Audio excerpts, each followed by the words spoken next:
नमस्कार।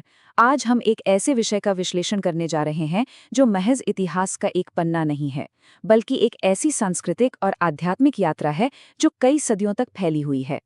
आज के इस विश्लेषण में हम उस कहानी को खंगालेंगे जिसके केंद्र में एक ऐसा नाम है जो करोड़ों लोगों की आस्था से जुड़ा है। हम बात कर रहे हैं अयोध्या की, उस लंबे और ऐतिहासिक संघर्ष की और उस अंतिम परिणति की जो हाल ही में दुनिया के सामने आई। तो चलिए बिना किसी देरी के इस सफर की शुरुआत करते हैं। मूल स्रोत में एक बहुत ही गहरी बात कही गई है। एक ऐसा इंतजार जो सिर्फ वर्षों का नहीं बल्कि सदियों का था। ये शब्द उस असीम धैर्य को दर्शाते हैं जो इस स्थान के साथ जुड़ा हुआ है। इस जगह पर करोड़ों लोगों की अटूट आस्था टिकी हुई है। ये कोई ऐसा सफर नहीं था जो कुछ सालों में खत्म हो गया। इसमें कई पीढ़ियां गुजर गईं, लेकिन दावों और श्रद्धा में कोई कमी नहीं आई। शुरुआत करते हैं हमारे पहले अध्याय से, आस्था, श्री राम और अयोध्या। इस पूरे इतिहास को समझने के लिए इसके बिल्कुल मूल में जाना होगा। ग्रंथों में भगवान श्री राम को मर्यादा पुरुषोत्तम कहा गया है। इसका सीधा सा अर्थ है एक आदर्श पुरुष जो सम्मान और आचरण में सर्वोच्च हों। वो केवल एक राजा नहीं थे, उन्हें एक आदर्श पुत्र, एक बेहतरीन भाई, एक आदर्श पति और एक न्यायप्रिय शासक के रूप में पूजा जाता है। उनका यही चरित्र है जिसने सदियों से समाज को एक दिशा दी है। रामायण और ऐतिहासिक मान्यताओं के अनुसार अयोध्या वो भूमि है जहां राजा दशरथ और माता कौशल्या के घर भगवान राम का जन्म हुआ। ग्रंथों से ये स्पष्ट होता है कि अयोध्या को सबसे पवित्र शहरों में से एक माना गया है। यही कारण है कि सदियों से लोग अपनी अटूट श्रद्धा के साथ यहाँ आते रहे हैं। यह सिर्फ एक भौगोलिक स्थान नहीं है, बल्कि भावनाओं का एक बहुत बड़ा केंद्र है। अब आते हैं दूसरे अध्याय पर, विवाद, सदियों पुराना संघर्ष। अगर इस पूरे ऐतिहासिक सफर को एक टाइमलाइन पर देखा जाए तो ये कुछ इस तरह नजर आता है। स्रोत के अनुसार 16वीं सदी में बाबरी मस्जिद का निर्माण हुआ, फिर समय बीता और 6 दिसंबर 1992 को विवादित ढांचा गिराया गया। इसके बाद दशकों की कानूनी लड़ाई चली, जिसके बाद 9 नवंबर 2019 को सुप्रीम कोर्ट का अहम फैसला आया और अंततः 22 जनवरी 2024 को प्राण प्रतिष्ठा का समारोह हुआ। ये इस पूरी यात्रा का एक बहुत ही स्पष्ट विहंगम दृश्य है। लेकिन आखिर ये विवाद था क्या? इसे बिल्कुल निष्पक्ष रूप से समझना जरूरी है। एक तरफ हिंदू संगठनों की यह गहरी मान्यता थी कि 16वीं सदी की वो मस्जिद ठीक उसी स्थान पर बनी थी जहां पहले एक प्राचीन राम मंदिर हुआ करता था, और दूसरी तरफ वहां 16वीं सदी का एक ढांचा साक्षात मौजूद था। इन दोनों मान्यताओं और तथ्यों के बीच का जो टकराव था, उसने धीरे धीरे भारत के सबसे बड़े धार्मिक और राजनीतिक विवाद का रूप ले लिया। यही टकराव हमें ले आता है तीसरे अध्याय पर, वर्ष 1992, इतिहास का एक अहम मोड़। इतिहास के पन्नों में 6 दिसंबर 1992 एक ऐसा दिन है जिसने देश की दिशा बदल दी।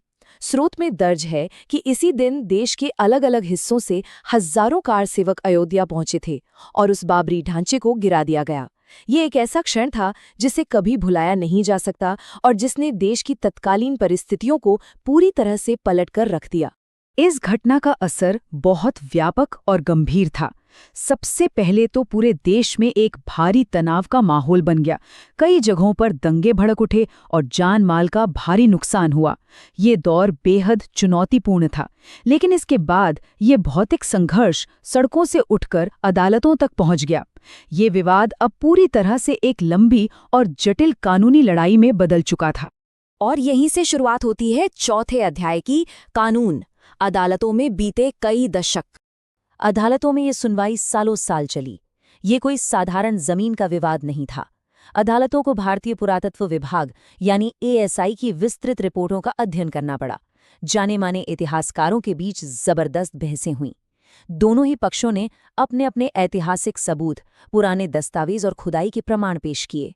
ये एक बेहद सूक्ष्म प्रक्रिया थी, क्योंकि सदियों पुराने एक उलझे हुए इतिहास की गुत्थी को कानूनी तौर पर सुलझाना था। तो इन दशकों की सुनवाई का निष्कर्ष क्या निकला?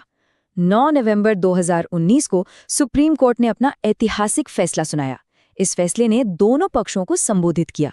कोर्ट ने तय किया कि वो विवादित जमीन राम मंदिर निर्माण के लिए आवंटित की जाएगी और इसके साथ ही मस्जिद के निर्माण के लिए एक दूसरी उपयुक्त जमीन देने का भी स्पष्ट आदेश दिया गया।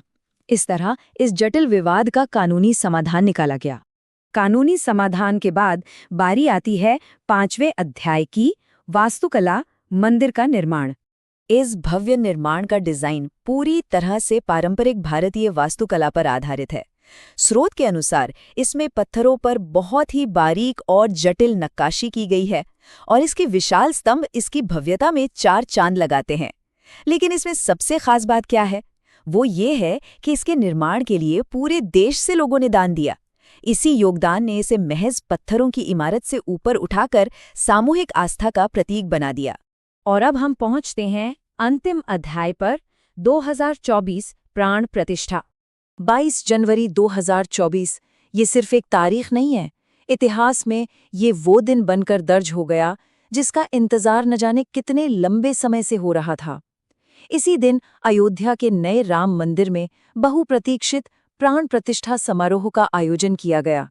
ये एक ऐसा पल था जो देश की चेतना में हमेशा के लिए दर्ज हो गया। इस दिन के जश्न का पैमाना वाकई विशाल था। देश दुनिया से लाखों श्रद्धालु अयोध्या पहुंचे। पूरी अयोध्या नगरी को किसी दुल्हन की तरह सजाया गया था। और ये उत्सव सिर्फ अयोध्या तक सीमित नहीं रहा। पूरे देश में लोगों ने घरों में दीप जलाए, टीवी चैनलों पर इस पूरे समारोह का लाइव प्रसारण किया गया, जिससे हर कोई इस ऐतिहासिक क्षण का साक्षी बन सका। स्रोत के अंत में एक बहुत ही मार्मिक बात कही गई है। आज ये राम मंदिर सिर्फ एक मंदिर या एक ढांचा नहीं रह गया है। ये करोड़ों लोगों की आस्था, उनकी गहरी भावनाओं और उनके अटूट विश्वास का एक जीता जागता प्रतीक बन चुका है।